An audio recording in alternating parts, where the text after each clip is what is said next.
اللہم صلی علی محمد و آل محمد۔ یقیناً ہر شخص کی زندگی علم سے ہے۔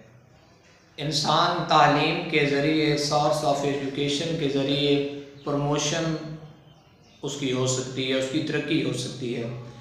علم و حکمت انسان کے لیے کمال ہے۔ ارشاد رب العزت ہے کہ یا رسول اللہ کہہ دے، اے رسول کیا جاننے والا اور نہ جاننے والا برابر ہے؟ کیا علم رکھنے والا اور علم نہ رکھنے والا برابر ہو سکتے ہیں؟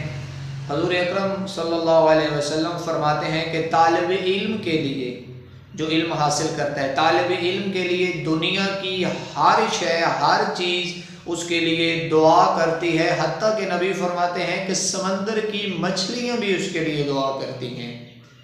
حضرت علی علیہ السلام، مشکل کشا علی علیہ السلام فرماتے ہیں علم سے بڑھ کر فائدہ مند کوئی خزانہ نہیں ہے، سب سے جو بڑا خزانہ ہے وہ علم ہے۔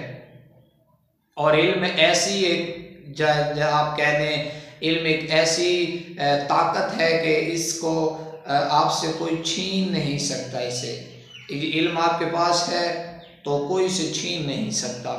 حضرت علی علیہ السلام فرماتے ہیں حکمت دانش مومن کے لیے گم شدہ چیز ہے۔ حضرت امام جعفر صادق علیہ السلام فرماتے ہیں مجھے ایسا جوان بہت زیادہ پسند ہے۔ امام فرماتے ہیں میں اس جوان کو پسند کرتا ہوں جس کا ہر دن دو طرح سے شروع ہوتا ہو، اس کی جو آغاز ہو دن کا دو طرح کا ہو، یا تو وہ طالب علم ہو یا وہ خود استاد ہو، یا وہ علم حاصل کرتا ہو یا خود پڑھتا ہو یا پڑھاتا ہو۔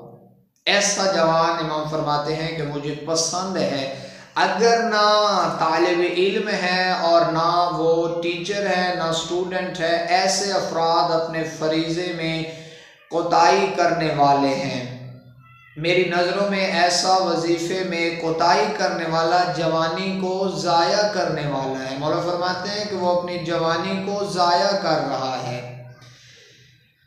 جوانی کو ضائع کرنا بہت بڑا گناہ ہے۔ مجھے اپنے جد بزرگوار حضرت محمد مصطفیٰ کی قسم کہ گناہ گاروں کا ٹھکانہ جہنم ہے۔ مولا ہم سب کو علم حاصل کرنے کی اور علم پھیلانے کی توفیق عطا فرمائے۔